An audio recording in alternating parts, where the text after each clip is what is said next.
Levítico capítulo 1. Levítico es el tercer libro de la Biblia.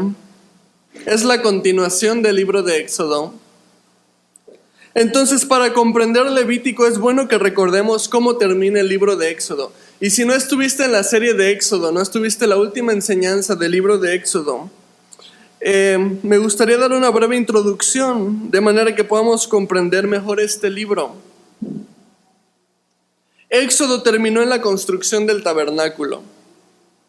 Si te puedo resumir el libro de Éxodo en pocas palabras, el libro de Éxodo nos relató cómo Dios sacó de la esclavitud a su pueblo y sacándolo de la tierra de los egipcios, los lleva en el desierto.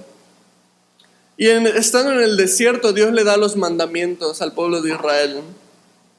Y finalmente les dice que tienen que construir un tabernáculo, un lugar de reunión, un lugar en el que el pueblo pueda acercarse a Dios. Porque Dios está en ese proceso de restaurar esa comunión que está rota entre los hombres y Dios. Desde Adán y Eva, cuando entró el pecado, se rompe la comunión entre Dios y los hombres. Entonces Dios empieza un proceso para restaurar la relación entre el hombre y Dios. Y el paso número 1 es el tabernáculo.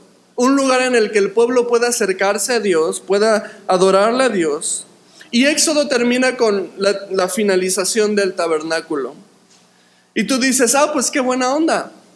Ahora el pueblo tiene el tabernáculo, entonces puede acercarse a Dios por medio del tabernáculo cada vez que ellos quieran.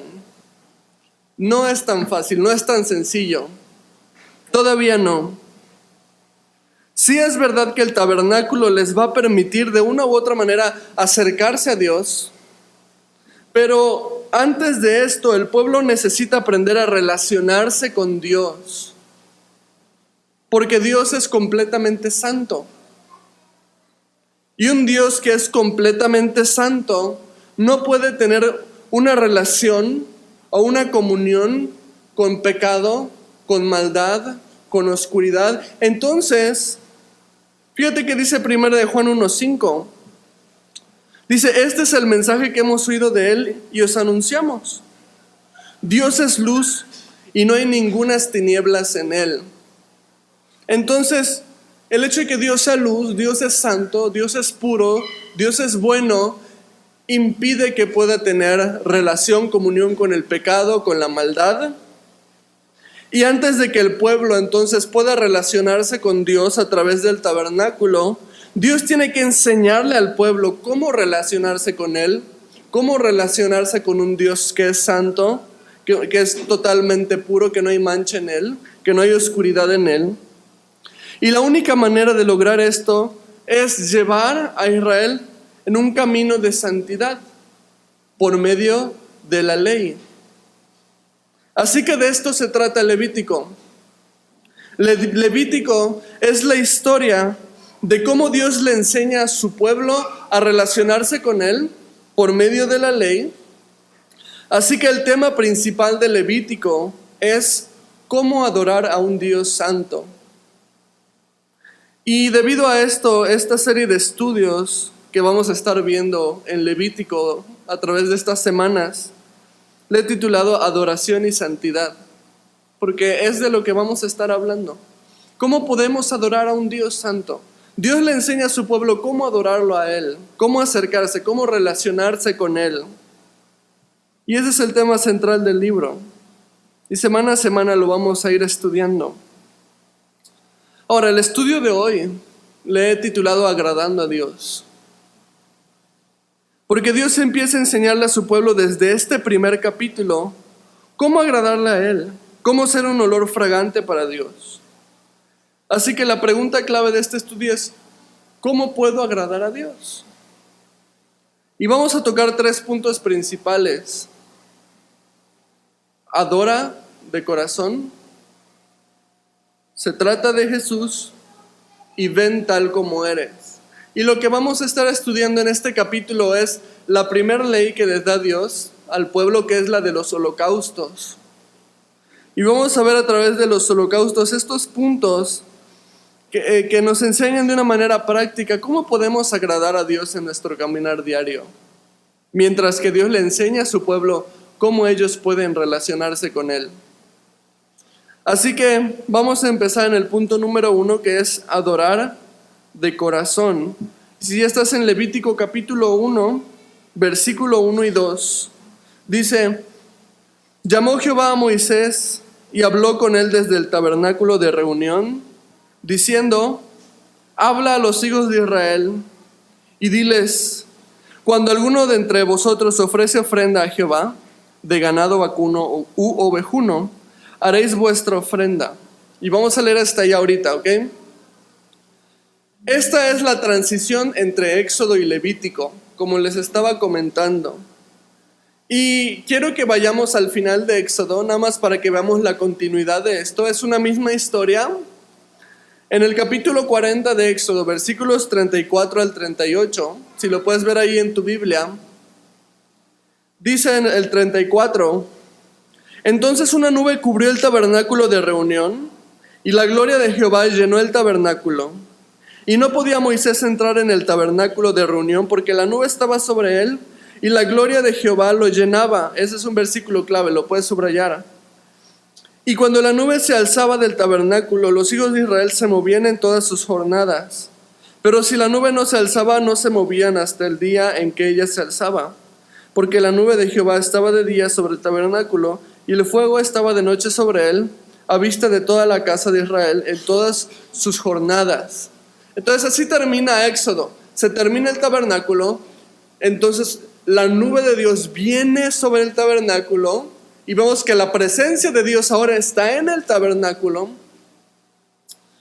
Y dice el versículo que les dije que es clave, el versículo 35, dice que Moisés no podía entrar en el tabernáculo porque la presencia de Dios estaba ahí. Entonces tú dices, ya lo terminaron de construir, pero adivina que no pueden entrar. Y entonces, ¿de qué les sirve? Y aquí empezamos la problemática de la que hablamos.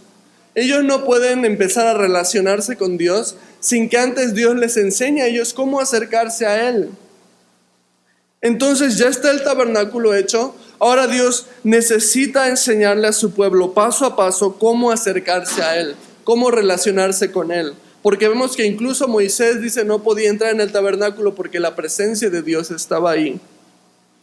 Lo primero que vemos en los versos 1 y 2 de Levítico entonces es que Dios le habla a Moisés desde el tabernáculo. Moisés está fuera del tabernáculo, Moisés no puede entrar en el tabernáculo. Y lo que Dios le dice a Moisés es que el paso número 1 para empezar a relacionarse con Él son las ofrendas. Los primeros 7 capítulos, desde este primer capítulo hasta el 7, Dios va a estar enseñando acerca de las ofrendas, de los sacrificios, de los holocaustos y todo esto. Cómo llevarlas a cabo. Entonces, en el camino para que Israel pueda relacionarse con un Dios santo, está en primer lugar las ofrendas. ¿Por qué? Es lo que vamos a ir viendo con cada ofrenda. Cada ofrenda, cada sacrificio nos da un principio de cómo podemos relacionarnos con Dios. Y el día de hoy vamos a ver la primera de estas ofrendas, que se llama holocausto. La ofrenda de holocausto. Es lo que vamos a estudiar este día, esta noche. Fíjate que dice el versículo 3 acerca de la ofrenda. Si su ofrenda fuera holocausto vacuno, macho sin defecto lo ofrecerá. De su voluntad lo ofrecerá a la puerta del tabernáculo de reunión delante de Jehová. Estas ofrendas de holocausto estaban caracterizadas porque se quemaban por completo. ¿Ok? Otro tipo de ofrendas, las ofrendas de paz o las ofrendas de expiación, la propiciación, vamos a ir viendo diferentes tipos de ofrendas. Pero otras ofrendas no se quemaban por completo. Se quemaba una parte, se separaban otras partes, las vísceras se sacaban y se llevaban afuera del tabernáculo. O a veces vemos que las ofrendas, una parte era para el sacrificio y otra parte se las daba para que comieran los sacerdotes. Entonces, pero en la ofrenda de holocausto no pasaba nada de eso. En la ofrenda de holocausto se quemaba todo por completo en el altar, sin apartar nada. Y estas ofrendas se caracterizaban porque eran de olor grato a Jehová. Vas a ir viendo más adelante cómo dice, y es ofrenda quemada de olor grato a Jehová, o de olor fragante a Jehová. Eso significa que estas ofrendas existen con el motivo de adorar a Dios. Es decir, que los holocaustos eran el equivalente a las alabanzas para nosotros. Lo que acabamos de hacer, de cantarle a Dios, la manera en que Dios les enseña a los israelitas de adorarle, era a través de los holocaustos, era a través de este sacrificio, era un olor grato a Dios, era un olor fragante para Dios. Y el propósito era adoración. Así que estas son las dos principales características del holocausto, que se quemaban por completo y que su objetivo era adorar a Dios, alabar a Dios. Y en el versículo 13 nos da un principio bien importante acerca de los holocaustos que leímos. Y dice que tiene que ser de voluntad. O sea, de voluntad propia, dice el versículo 3. Aquel que quisiera voluntariamente ofrecer un holocausto, lo iba a ofrecer. Y aquel que no deseara ofrecerlo, no tenía que ofrecerlo, no era una obligación. Era una ofrenda voluntaria para Dios. Y este es un punto súper importante para nosotros hoy en día. Este principio. ¿Cómo puedo agradar a Dios? Adorándole de voluntad propia. Dios no quiere robotitos que le estén adorando. Él pudo haber creado en el mundo al ser humano sin voluntad propia, estando obligado siempre para adorarle, pero Dios no quería eso. Dios le dio al ser humano libre albedrío para que el ser humano pudiera escoger si quería adorar a Dios o quería rechazar a Dios. Y vemos que el principio para agradar a Dios es voluntariamente rendirnos a Él, voluntariamente adorar a Él. Dios no le obliga a nadie a que lo adore, para eso tiene ángeles que le adoran día y noche, pero de nosotros Él espera que sea de voluntad propia. Dios no desea una adoración religiosa. Dios desea tu corazón. Y está aquí enseñándole a su pueblo desde Levítico capítulo 1, la ofrenda de holocausto, la ofrenda de adoración es voluntaria, no es impuesta, no es obligatoria. Tiene que ser dada de corazón. Muchas veces en nuestra vida diaria, poniendo esto de una manera más práctica para nosotros, la adoración a veces se convierte en una rutina más. Venir a la iglesia, cantar alabanzas, pues aplaudo y hago esto y el otro. Pero Dios no quiere una rutina, ¿sabes? Dios quiere que de corazón genuino lo hagamos para Él y le adoremos a Él y le sirvamos de corazón genuino. Dios pudo haber establecido el holocausto como algo obligatorio para que todos lo adoraran. Pero Dios no desea la adoración por compromiso, sino la adoración de corazón. De aquellos que de corazón desean rendirse a Él y adorarlo a Él. Fíjate que dice Juan capítulo 4, versículo 23. Dice, mas la hora viene y ahora es, cuando los verdaderos adoradores adorarán al Padre en espíritu y en verdad. Porque también el Padre tales adoradores busca que lo adoren. Qué interesante que dice que Dios busca a estos adoradores. O sea, no solamente es algo que le agrada, es algo que está buscando gente que esté dispuesta a rendirse voluntariamente a Él, a adorarle voluntariamente a Él. Y aquí Juan capítulo 4, Jesús está hablando con una mujer samaritana. Y esta mujer samaritana creía que la adoración era una cuestión religiosa. Creía que la adoración se basaba de acuerdo al lugar en donde estaban, que solo podían adorar en un monte. Pero Jesús le enseña algo diferente a esta mujer. Jesús le enseña que la adoración no es un ritual religioso que depende del lugar en el que se lleva a cabo, sino que la adoración es en espíritu y en verdad, le dice aquí. En espíritu, es decir, que no tiene que ver con las cosas físicas como un lugar, como una postura, una manera de vestirse. No tiene nada que ver con cosas terrenales, con cosas carnales. La adoración es en espíritu, le dice Jesús a esta mujer. Y dice también que es en verdad, es decir, que está basado en la verdad de Dios, en la palabra de Dios, y que debe ser hecha de corazón, o sea, de verdad, de un corazón genuino, de un corazón sincero. Y entonces Jesús aquí quiere romper con el esquema de la adoración como un ritual religioso y quiere establecer una adoración que sea verdaderamente de corazón, voluntaria, tal como eres. Así que esta es la manera en la que podemos agradar a Dios, adorando de corazón. Ahora, cuando hablamos de adoración, la adoración va más allá que solamente cantos, ¿ok? La adoración va más allá que un tiempo de 30 minutos, 25-30 minutos en la iglesia antes de empezar la palabra. La adoración es muchísimo más que eso. Fíjate qué es lo que dice el apóstol Pablo acerca de lo que es la adoración. En Romanos capítulo 12, versículo 1, lo puedes ver en la pantalla.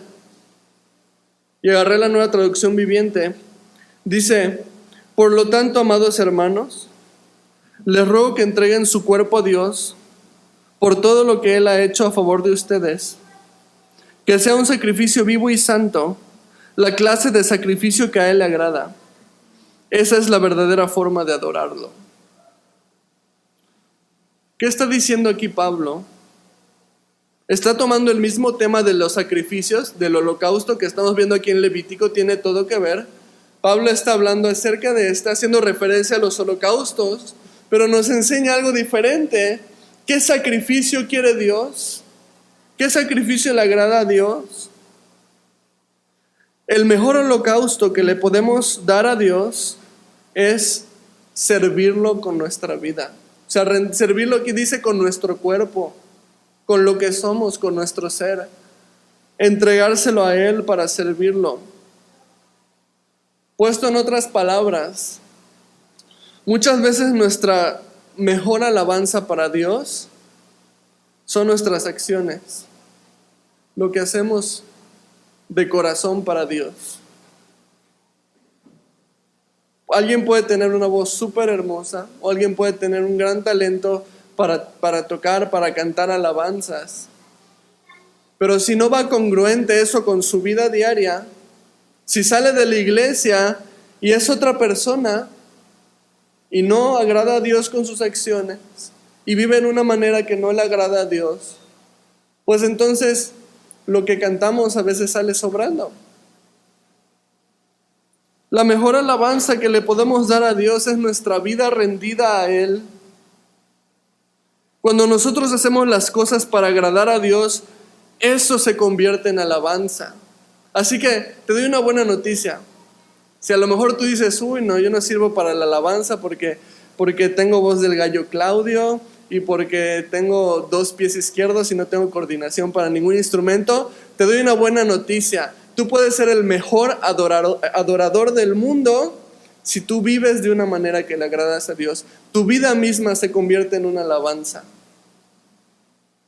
Fíjate qué es lo que dijo Jesús en Mateo 25, del 37 al 40. Lo puedes ver en las pantallas. Entonces los justos le responderán diciendo: Señor, ¿cuándo te vimos hambriento y te sustentamos? ¿O sediento y te dimos de beber? ¿Y cuando te vimos forastero y te recogimos? ¿O desnudo y te cubrimos?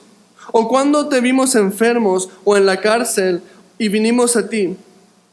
Y respondiendo el rey les dirá: de cierto os digo que en cuanto lo hicisteis a uno de estos mis hermanos más pequeños, a mí me lo hicisteis. Entonces esto nos enseña una visión completamente diferente, completamente renovada de lo que es la verdadera adoración para Dios.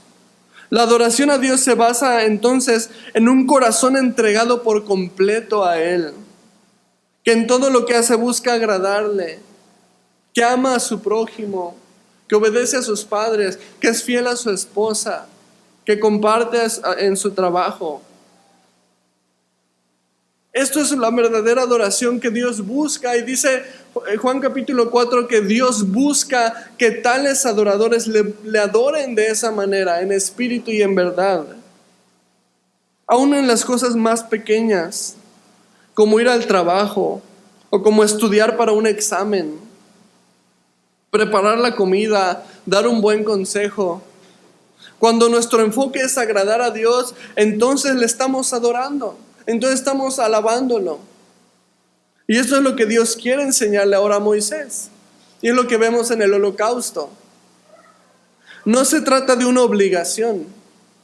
Se trata más bien de hacer las cosas de voluntad propia para Dios. De eso se tratan los holocaustos. Así que Dios establece los holocaustos para los israelitas. Y a continuación se nos dan algunos detalles de cómo se lleva a cabo un holocausto. Es muy interesante, fíjate los versículos 4 al 9. Y pondrá su mano sobre la cabeza del holocausto y será aceptado para expiación suya. Entonces degollará el becerro en la presencia de Jehová, y los sacerdotes hijos de Aarón ofrecerán la sangre y la rociarán alrededor sobre el altar, el cual está a la puerta del tabernáculo de reunión. Y desollará el holocausto y lo dividirá en sus piezas. Y los hijos del sacerdote Aarón pondrán fuego sobre el altar y compondrán la leña sobre el fuego. Y luego los sacerdotes hijos de Aarón acomodarán las piezas, la cabeza y la grosura de los intestinos sobre la leña que está sobre el fuego que habrá encima del altar. Y lavará con agua los intestinos y las piernas, y el sacerdote hará arder todo sobre el altar. Holocausto es ofrenda encendida de olor grato para Jehová. Esto es la descripción de cómo se hace un holocausto, ¿ok? Y puede ser algo un poco bizarro para nosotros hoy en día, a menos de que seas carnicero. Si eres carnicero, entonces este es tu diario vivir. Pero dice primero, o sea, hace algo muy curioso, muy raro de hecho. Antes de sacrificar al holocausto, dice que se le imponían las manos sobre la cabeza al animal. ¿Por qué hacían eso? Este es un acto ceremonial. El animal está representando que está muriendo en tu lugar, ¿no? Por tus pecados. Entonces, cuando tú pones las manos sobre el animal, eso simboliza una transferencia. Tú le estás transfiriendo tus pecados al animal, y entonces el animal está muriendo por tu pecado, llevando tu culpa, pagando tu deuda de muerte con el pecado.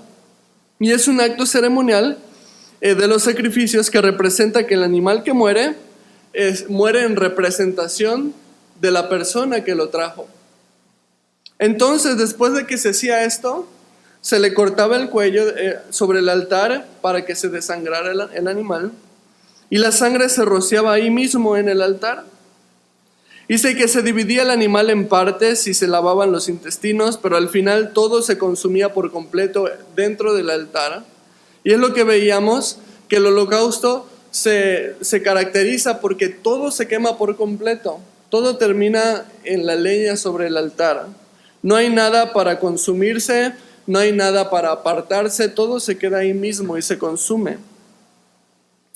Ahora, esto es cómo se sacrificaba el animal. Pero a continuación Dios da una descripción de cómo debía ser ese animal. Porque tú no podías traer cualquier animal para sacrificarlo. En primer lugar, había ciertos animales específicos que podían ser. Y aún así, cuando trajeras el animal que sí es, el animal tenía que tener ciertas características. Una específicamente muy importante que vamos a ver a continuación. Y esto nos va a revelar un punto bien importante acerca del holocausto.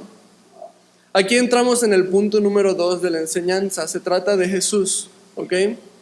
Vamos a continuar leyendo versículos 10 al 13. Si su ofrenda para holocausto fuere del rebaño, de las ovejas o de las cabras, macho sin defecto lo ofrecerá. Y lo degollará al lado norte del altar delante de Jehová. Y los sacerdotes hijos de Aarón rociarán su sangre sobre el altar alrededor. Lo dividirá en sus piezas con su cabeza y la grosura de los intestinos, y el sacerdote las acomodará sobre la leña que está sobre el fuego que habrá encima del altar.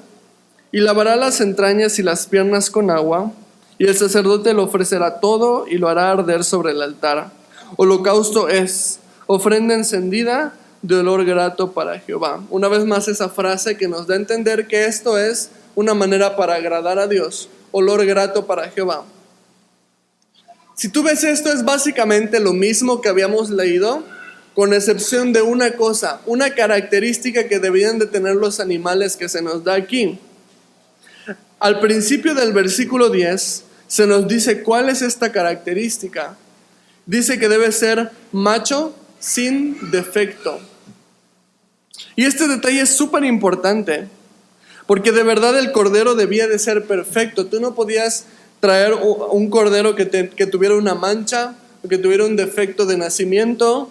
No podía tener ningún defecto físico. Los sacerdotes examinaban al animal cuando lo traían. Era su obligación ver que no tuviera ni un solo defecto, ningún problema en su piel, ninguna patita chueca, ni problemas de vista, ni nada por el estilo. Tendría que ser perfecto, apartado específicamente para el holocausto. Y esto es importante porque solamente un sacrificio perfecto podía ser sacrificado en representación de alguien. Dios estableció desde aquí que si tú traías un cordero que tuviera un defecto, no iba a contar tu sacrificio. Que si traías un cordero con algún problema físico, tu sacrificio no era válido. Y esto tiene un motivo de ser. Los sacrificios representan el sacrificio de Jesús. Estamos viendo en los sacrificios de animales una sombra de lo que Jesús va a estar haciendo 1000 y fracción años más adelante, muriendo en una cruz como ese Cordero de Dios que quita el pecado del mundo. Va a estar ahí sacrificándose. Y entonces por eso me dice aquí específicamente que los corderos no podían tener mancha, no podían tener defectos, tenían que ser totalmente perfectos, porque Jesús iba a ser totalmente perfecto. Jesús no iba a tener ningún defecto, Jesús no iba a tener ningún pecado, no iba a haber maldad en él, no iba a cometer ningún pecado. Fíjate que dice Isaías 53, versículos 6 y 7.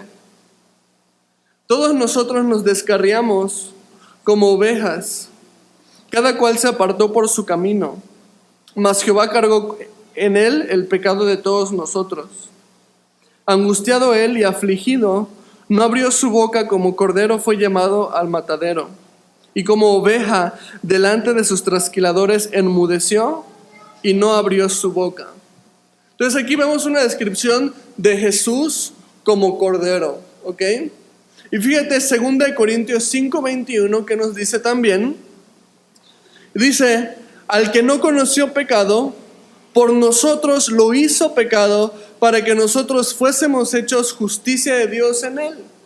Entonces primero tenemos a Jesús como ese cordero que muere por nosotros, pero se nos dice en 2 Corintios 5:21 que aquel que no conoció el pecado, o sea Jesús, que fue tentado en todo, porque Jesús sí fue tentado, y lo vemos en la Biblia, Lucas capítulo 4, cuando Satanás se le acerca en el desierto para tentarlo, dice que fue tentado en muchas cosas, pero él no cayó en el pecado, él no cayó en la tentación, él fue perfecto desde el principio de su vida hasta el final de su vida.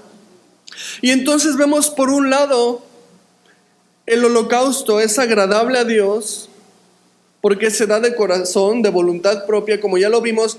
Pero por otro lado, aquí estamos viendo que el holocausto también es agradable a Dios. ¿Por qué? Porque está representando la perfección de su Hijo al morir en la cruz por nosotros. Entonces, por eso también el holocausto es un olor fragante a Dios. No tanto por lo que el sacerdote hace, sino por lo que el sacrificio representa. El sacrificio representa a Jesús muriendo por la humanidad, el Cordero de Dios que vino para quitar el pecado del mundo. Así como se le imponían las manos a esos corderos, simulando la transferencia del pecado mío al Cordero, así fue con Jesús. Jesús murió por los pecados de la humanidad.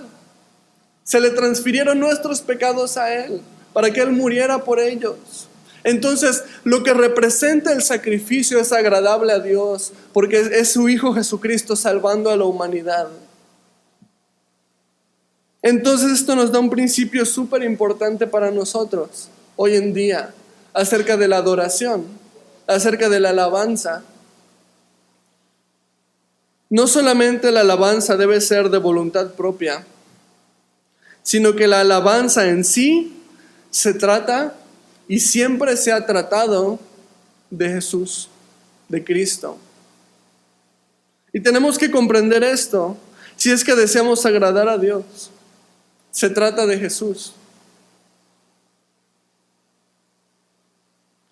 Yo puedo tratar de agradar a Dios de muchas maneras. Y como ya vimos, sí hay muchas maneras de agradar a Dios con mi vida, siendo un sacrificio para Él, viviendo de una manera que le agrada a Él, con mis acciones. Pero de nada me sirve esto si pierdo mi enfoque. No se trata de lo que yo pueda hacer por Dios, ¿ok? Y ese es un dilema en el que el ser humano está constantemente. El ser humano cree que le puede hacer un favor a Dios y entonces Dios ahora te debe un favor y va a ser bueno contigo y te va a bendecir. No se trata de lo que tú puedas hacer por Dios. Si podemos dejar algo bien en claro, Dios no te necesita. Dios no me necesita. No hay nada que yo pueda hacer que Dios pueda necesitar y decir, ay, gracias porque hiciste eso, Dani, porque ya me hacía falta. No existe eso. Dios es perfecto, Dios es completo, no necesita nada de la humanidad. Entonces, ¿por qué me pide que viva para Él? ¿Por qué me pide que haga buenas acciones? ¿O por qué me pide que yo le adore por medio de mis frutos, de mis obras? No se trata de mí, se trata de lo que Él ya hizo. No se trata de lo que yo pueda hacer por Él. Si yo comprendo esto, entonces voy a comprender que no me estoy ganando el favor de Dios con mis acciones. Y que últimamente mis acciones no son lo que me van a llevar al cielo el día que yo me muera, como normalmente se cree, o como normalmente se te enseña desde pequeño, que tus acciones van a ser pesadas y si la balanza se inclina más a lo bueno, entonces vas al cielo, y si no, pues te vas al infierno. No se trata de eso. Siempre se ha tratado de Jesús, no de lo que nosotros hagamos, de lo que Él ya hizo. Cuando yo tengo fe en el sacrificio de Jesús y me rindo a Él, entonces Él me da la vida eterna como un regalo. No por lo que yo haga o por lo que yo pueda ganarme. Entonces todo lo que hago que agrada a Dios en mi vida, no me estoy ganando algo, sino que lo hago simplemente en agradecimiento a Dios. Mis buenas acciones, mis buenas obras, lo que yo pueda hacer para ayudar a alguien, es mero agradecimiento. Entonces mi adoración a Dios está completa, porque comprendo que no estoy ganándome algo con buenas obras, sino que estoy agradeciéndole a Dios porque Él ya me ha dado a su Hijo, porque Él ya me ha dado la salvación. Porque ciertamente Él murió por mí en la cruz y ganó la vida eterna que yo no me podía ganar. Entonces mis buenas obras están impulsadas por una relación íntima que tengo con Jesús. Entonces esto me pone en perspectiva del verdadero enfoque de la adoración. ¿Cómo puedo agradar a Dios? Es la pregunta del estudio. La respuesta es a través de una relación personal con su Hijo Jesucristo. Una vida devocional, una vida de oración. Buscarlo a Él. Si hago esto, entonces todo lo demás que haga va a ser un fruto, el fruto de mi comunión con Dios. Esto sí le agrada a Dios. No se trata de mí, se trata de su Hijo Jesús. No se trata de lo que yo haga, se trata de lo que Jesús ya hizo. Y la única manera en la que puedo yo hacer algo para agradar a Dios es que lo haga como un fruto de mi relación personal con Él. Y eso es bien importante, sobre todo para personas que servimos en la iglesia. A veces nos afanamos y hay que hacer esto y que hay que hacer otro y que vamos a hacer un alcance ahí y que vamos a ir a evangelizar ahí y que hace falta un servidor por acá, y estamos aquí sirviendo a Dios, afanados con las cosas de Dios, pero a veces se nos olvida que esto debe ser un fruto. A veces servimos a Dios, pero no hemos tenido intimidad con Él. Pero no he leído mi Biblia, pero no he orado yo. No estoy teniendo una relación íntima con Dios. Y entonces, ¿qué estoy haciendo? Perdí mi enfoque. Porque estoy sirviendo y haciendo para Dios. Pero si no tengo una relación personal con Dios, perdí mi enfoque. Estoy como Marta, afanada y turbada. Y Dios quiere que regrese un ratito para ser María y estar a sus pies. Es bien importante que no perdamos el enfoque cuando servimos a Dios. Sabemos y hemos escuchado que Jesús es el camino al Padre, ¿verdad? Juan 14:6, Jesús dijo: yo soy el camino y la verdad y la vida, y nadie viene al Padre si no es a través de mí. Sabemos que Jesús es el camino al Padre, pero a veces no sabemos lo que implica eso.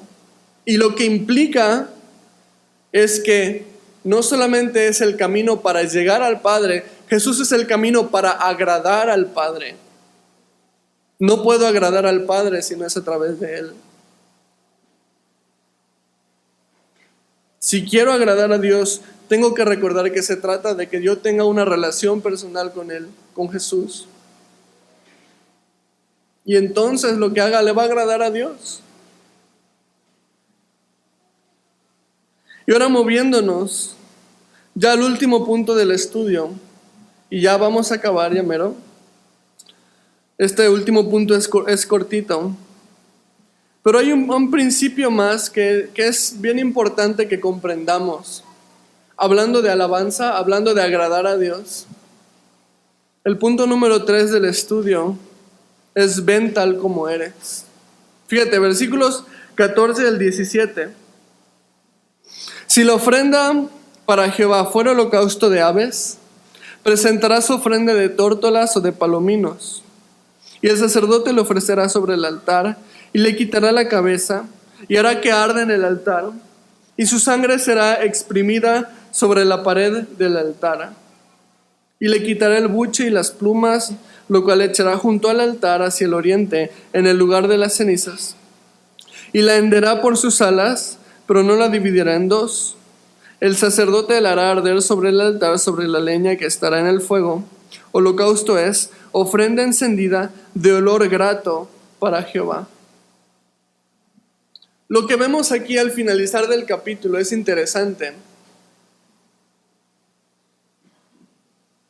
El sentido del holocausto es la representación de Jesús muriendo por nosotros. Ya lo vimos. El Cordero de Dios que quita el pecado del mundo.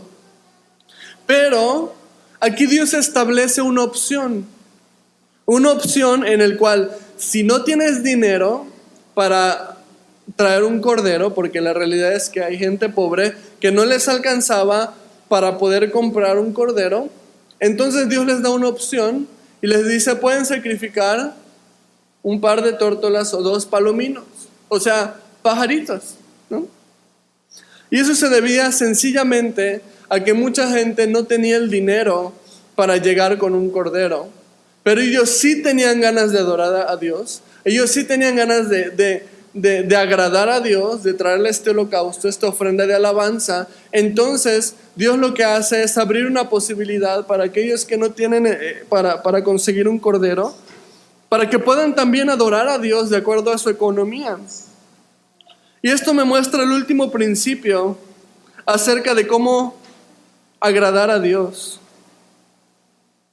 Porque si esto se tratara de ser religioso, Dios hubiera dicho: no, si no tienes un cordero, olvídate, no puedes acercarte a mí. Esa es la regla, y la regla es la regla, y punto, se acabó. Porque mi hijo es el Cordero de Dios. Pero Dios no es religioso. Es algo que nos cuesta trabajo entender. Dios no es religioso. Hoy en día se ha confundido el cristianismo con una religión más. Conjunto de normas, conjunto de reglas para llevar un culto. Pero lo que Dios quería desde el principio no era un código de vestimenta para venir a la iglesia. No era una clase social. No era un lenguaje rebuscado. O sea, a Dios le daba igual si traes un cordero o 2 palominos. Lo que vemos aquí es que Dios desea que todos puedan acercarse a Él en donde estén, sin importar su clase social. Simplemente que puedan acercarse voluntariamente a Él. Y eso implicaba para algunos que en lugar de dar un cordero daban pajarillos. Y para Dios eso estaba bien. Entonces este último punto es muy claro y muy breve. Es una simple invitación a que vengas tal como eres. Dios no es un Dios de apariencias. Dios es un Dios de corazones. No tienes que ser perfecto para acercarte a Dios. ¿Cuántas veces no pensamos, tengo que dejar esto y esto? O cuando deje de tomar voy a la iglesia y ahora sí me acerco a Dios. O cuando deje el otro, me acerco a la iglesia. Y Dios no te está pidiendo que dejes, Dios te está pidiendo que vengas. Y entonces cuando tú vienes a Él, Dios puede transformarte. Dios es el único poder en el universo que puede transformar la vida, el corazón de las personas. Y si nosotros esperamos cambiar para después acercarnos a Dios, nunca vamos a cambiar, esa es la realidad. Tenemos que venir y entonces Él nos transforma. No tienes que vestir de una manera específica tampoco para acercarte a Dios. No tienes que hablar un lenguaje específico. Que no sé si te has sentido raro que a veces, y me ha pasado, soy culpable de eso. Hablo de una manera con mis vecinos o con mis familiares o con mis amigos que no son cristianos y de repente llego a la iglesia y cambio lenguaje cristiano. Gloria a Dios, aleluya. Bendecido y en victoria, hermano. Y entonces parece como que estamos actuando algo. Parece como que estamos fingiendo algo, pretendiendo algo. Entonces, no necesitas un lenguaje específico para acercarte a Dios. Esto es una invitación a dejar las apariencias a un lado. Reconocer que todos somos grandes pecadores. Que todos continuamos aún batallando en muchas áreas con el pecado. El reconocer que es simplemente por la gracia de Dios que podemos entonces llamarnos hijos de Dios. No hay mejor manera de acercarnos a Dios que esta. No hay mejor manera de adorar a Dios que esto, ¿sabes? Porque cuando nos acercamos con apariencias, ¿sabes qué es lo que está pasando? Estoy tratando yo de dar una buena imagen mía, de dejar una buena imagen mía. La adoración no se trata de tu imagen. Cuando nos acercamos a Dios tal como somos, sin apariencia, sin religiosidad, sin pretender ser algo que no somos, simplemente tal como somos, venimos a adorar a Dios y venimos a entregar nuestra vida a Dios tal como es, entonces le otorgamos a Dios una buena imagen, le otorgamos a Dios la gloria y la honra. Esa es la gran diferencia entre la religiosidad y acercarnos tal como somos. La religiosidad aparenta para la imagen del hombre. Acercarnos tal como somos simplemente deja a un lado las apariencias y le das toda la gloria a Dios, porque sabes que a Él le pertenece. Así que podemos ver esto a través de los holocaustos incluso. Dios no le interesaba. Dios no era religioso. Dios quería que todos pudieran acercarse a Él. Así que concluyendo, este es el primer capítulo de Levítico. Nos habla acerca de los holocaustos. Y los holocaustos nos dejan ver 3 principios que podemos aplicar en nuestra vida diaria. Adorar a Dios de corazón. La adoración en espíritu y en verdad no necesariamente tiene que ver con música, tiene que ver con tu vida rendida a Él. 2, se trata de Jesús. No es de lo que yo pueda hacer por Dios, es de lo que Dios ya hizo por mí. Y entonces lo que yo hago, no lo hago para ganarme algo, lo hago simplemente porque estoy agradecido con Él. Y número 3, venir tal como somos, sin apariencia, sin religiosidad. no hay mejor manera de agradar a Dios. Si podemos ver estos 3 principios aplicándolos en nuestra vida va a ser una alabanza para Dios. Nuestra vida va a ser el holocausto para Dios. Va a ser ese olor fragante, ese olor grato para Dios. Así que de esta manera iniciamos el libro de Levítico. Un libro que sin duda nos va a enseñar cómo acercarnos a Dios. Nos va a enseñar cómo podemos convivir con un Dios santo. Vamos a orar para cerrar el estudio.